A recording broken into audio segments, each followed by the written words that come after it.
preview to the preview. Last week I tried to talk about the quarterbacks. And I had an around the horn mutiny on the bounty situation, to use a reference no one will get. But no panelists could circumnavigate their heads around talking about the quarterback. So today, this is what you guys get. The Kansas City offensive line down 4 starters, with Eric Fisher going down late in the conference championship. The Buccaneers front 7, 5th in the lead in sacks, and probably even better than that. So I'm looking for one panelist here. One to tell me this game, this Super Bowl will come down to the line. Bill Plaschke, could it be you? You have found that panelist, Tony. Yeah, the biggest weapon easy. in the Super Bowl is Patrick Mahomes, and he's being protected by a scattershot, tattered line. I don't know how that's going to work. They have, on this line, they have 2 undrafted free agents, they have 2 7th-round picks, and they have 1 guy who was signed in midseason. They have guys switching positions, guys going all over the place. Against Shaq Barrett and JPP, both rank in the top 5 in pass rush win rate. I don't know what that statistic means, but it sounds pretty awesome. So, yes, this is going to be a big factor for Mahomes, a huge factor. Panel, where do we come down on Plaschke citing statistics he has no idea what they mean? Maybe you're losing a few points. Emily Kaplan, is it the line for you? This game comes down to the offensive line versus defensive line, or something else? Yeah, for me, it's the Chiefs defense versus Tom Brady. Tom Brady's been around for so long, we know what beats him. It's when he gets pressure and when he's disrupted in his rhythm. And what we've seen from the Chiefs the first time they played him, they blitzed him more than 45% of the time. And what happened? Tom Brady threw 2 interceptions, 3 touchdowns, and lost the game. Now, there's one person that I trust who can take that game plan and adapt it, and it's Steve Spagnuolo, the defensive coordinator. He, of course, engineered the greatest Super Bowl upset of all time against Tom Brady, the game that Tom Brady says was one of my least favorite football memories ever. And Spagnuolo is 3-2 in his career against Tom Brady. That's the matchup I'm here for. Kevin Blackistone, what is the matchup that will decide this Super Bowl?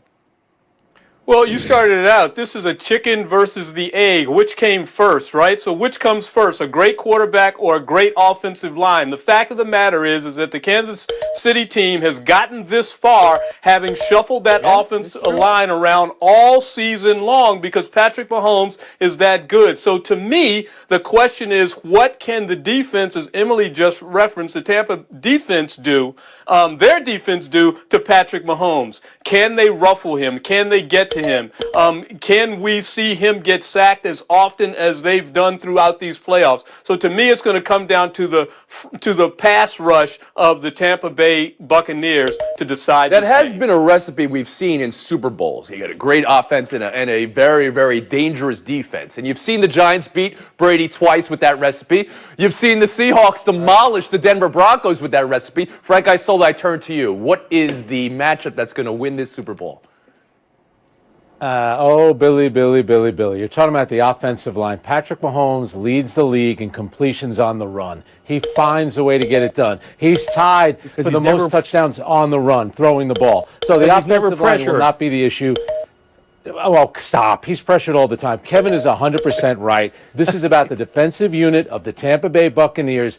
Devin White, Shaq Barrett, JPP, can they provide pressure? Because as we know, Kansas City is a 4-down team. These guys go for it on 4 downs all the time. You have to find a way to stop them, which right now is one of the hardest things to do in sports. Billy. Plaschke back in. Frank was going after you. Aaron Rodgers was pretty mobile.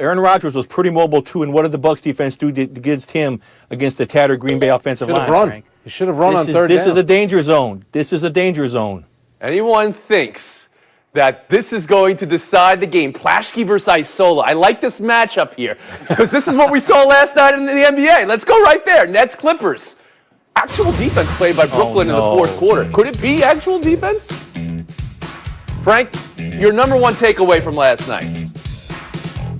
Well, what it shows you, and you mentioned it, Tony, if they're going to play a little bit of defense, they're so difficult to stop. You know, the big 3 of the Nets, Harden, Durant, Kyrie, they're averaging 80 points a game. That's the most by any trio since the merger. We know Wilt and 2 other guys. Wilt is the answer to every question about scoring, but this is a little bit different. And late in that game, they just have so many weapons. Kevin Durant did not break a sweat, and he was 11 for 13. And Kevin Durant is okay. Kyrie, you want to go up and score 39 points? James Harden, you want to have a triple-double? That's fine. I'm here to win. That is as dangerous of a team as you're going to find in the NBA if they defend, and they did last night. Kevin Blackistone, the one takeaway from. I want in. Oh, Plashke, hold on a second. Kevin Blackistone, the one takeaway from Clippers Nets last night. Well, we know the Nets can do this. We know that they can score a gazillion points. The question is whether or not they can stop anybody. And you know the playoffs are different than the regular season. Can you do that in a series? And I'm going to tell you no. The one thing that differentiates this team from other champions is they don't have anybody who you would circle as an all-NBA defensive type of player. LeBron has been that for years. You look back to the big three with Boston, and they had KG doing that. Dwayne Wade down with the Heat. Kawhi Leonard, obviously, with Toronto, Clay and Draymond with the Warriors. Who is going to be that guy who's going to sacrifice and be the defensive player? Durant has been close over the years, but he still hasn't elevated to that point. So I still don't know and still do not trust their ability to play defense when it really matters. Plashke, hold on a second. Emily Kaplan now, please, on Nets Clippers. I want in. Yeah, I love that Plashke pause right now. No, Plashke, it's good. I'm going to make your point for you. Oh! Here is all of how effective they have been in the fourth quarter shutting down teams. Like, we're not going to worry about their defense. It's not going to get better. Steve Nash is not the guy that's going to help them defensively. He's not exactly known for his defense, and this is a team that doesn't have much practice days. In the last 25 years, no player in the NBA has averaged more than 8 points and 50% shooting in the fourth quarter. This year, there are 3 players averaging that. They're the Nets' big 3. Wow. That's huge, and that's so scary for other teams. All right, is everybody done here? I guess there's nothing more to say about this. Go ahead, Bill. Go ahead, Bill. First, okay, it took Frank all of 5 games to start kissing up to the. Oh, I'm here for this. There you go, Billy. Okay, here we go. 2 words for you, Frank. 2 words. Patrick Beverley. He didn't play last night. The Clippers are 9 points better defensively when he's on the court. He'd be in Kyrie's face. Those 9 points would have decided last night's game. Patrick Beverley didn't play. Lou Williams is in a shooting slump. He's going to find his rhythm. Kawhi Leonard has never played better. 30 points. He had his third 30-point game with no turnovers. That's the most in the NBA history. The Clippers are going to be there in the end. So you saw this as a result where you walked away thinking more about the Clippers than the Nets? Yeah, absolutely. They went into Brooklyn, and without Patrick Beverley, they took the Nets to the last second. Floor is yours. The Nets are disorganized at the end. Hey, Patrick Beverley is a terrific defensive player. But Bill, in the bubble last year against Denver, Jamal Murray was tearing it up. So he had his chance last year. They're going to be there at the end. The problem with the Clippers is they're never there at the end. They've never made it to a conference final. And Bill is telling you right now, they'll be there at the end. Bill, when you heard Paul George last night, maybe you would call complaining. I don't want to put words in your mouth, but just saying, I need more than one free throw. How do you respond to that? Yeah, I think he needs to man up and start getting to the basket more and be more active. It's his problem. I'm a little sick of hearing Paul George make excuses. I think everybody in LA Clipper land is a little sick of that. That needs to change. I'll give Frank that. That needs to change. All right. We'll move on. The other result from the NBA last night I want to get your take on. Fred VanVleet, 54 points on 23 shots. It was one of the most efficient games in that regard in NBA history. It's the Raptors franchise record. It's the undrafted player NBA record. Easy, he called it. KB, your takeaway from VanVleet's 54. One of the best stories in the NBA in a long time. You talk about not being drafted. My man Nick Nurse had to talk Dwayne Casey into keeping VanVleet on that roster his rookie year because he fit in so well with what they were running for a second unit in the preseason. And you know what? Dwayne Casey listened. They kept him on there, and now he's not just coming off the bench. The guy is a fire starter in this league, and he's carrying that team right now. Plays defense as well. A fire starter. So he's not just a fire starter. He's starting the fire starter. That starts the fire. I'm there with you, KB. Isola, put some ice in this fire. All right, this is why we like covering sports and why we love watching sports, because Fred VanVleet was undersized, undrafted, undervalued. What has he done? G League championship with Toronto, NBA championship with Toronto. Now he holds the single game scoring record for the Toronto Raptors, and he's got his big contract. This guy, as Kevin said, you talk about a great story. This is the kind of guy you want in a foxhole. The dude is a fighter. He got his big money. He continues to fight. The pride of Rockford, Illinois. What a terrific story. Bill Plashke. Yeah, you kind of spoke fast past it, Frank. He was a G League champion. Think about that. A G League star scoring this many points. Also, I love the fact that he had 3 steals and 3 blocks.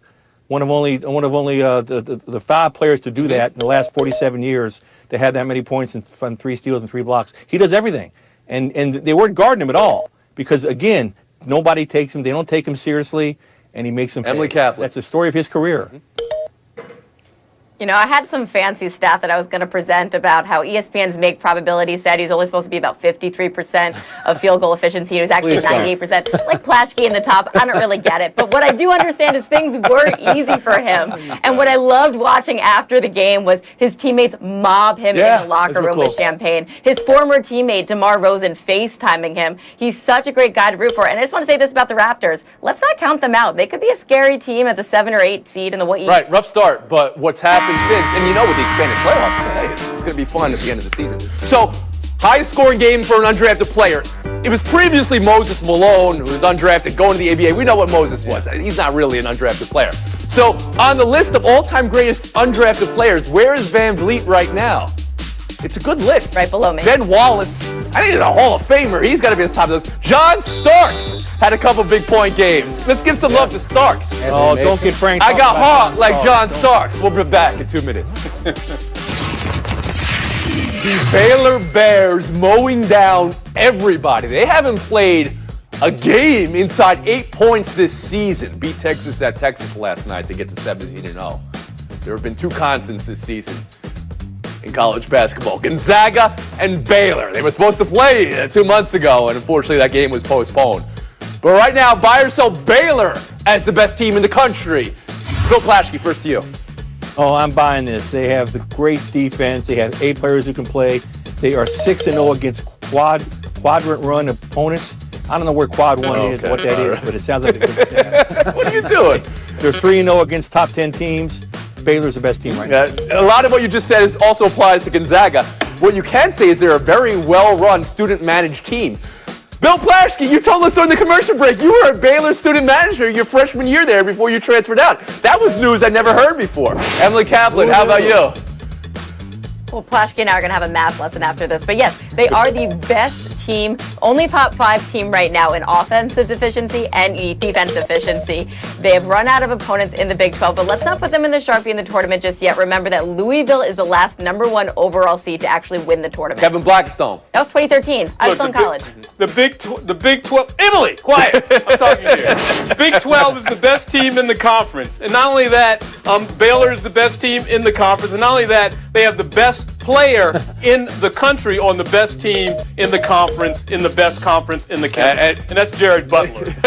Awesome. All right. That was like watching like Venn diagrams spool out. And Frank Isola, how about you?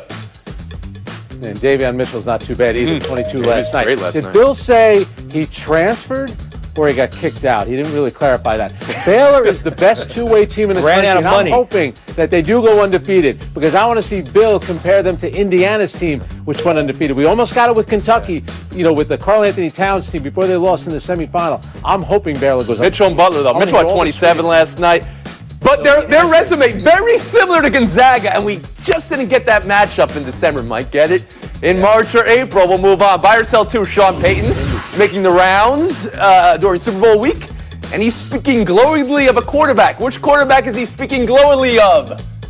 Not Taysom Hill, not Drew Brees. It's Jameis Winston. He said he'd like the Saints to re-sign him sooner than later, and he's one of the guys they want to have a big interest in. Emily, buy or sell New Orleans with Jameis Winston as the starter in 2021? I'm buying it. I think this is a model that a lot of teams want to replicate. Jameis Winston was awesome in college, struggled his first few years afterwards, gets a post-grad internship under Drew Brees, and now he's ready to go. KB? I'm buying it. First of all, there are a bunch of teams around the league that still are looking for some sort of quarterback, and Jameis Winston's on a list. And that's why Sean Payton has him there. He brought him in because he thought he could rectify his career and make him a winning quarterback in this league. Isola?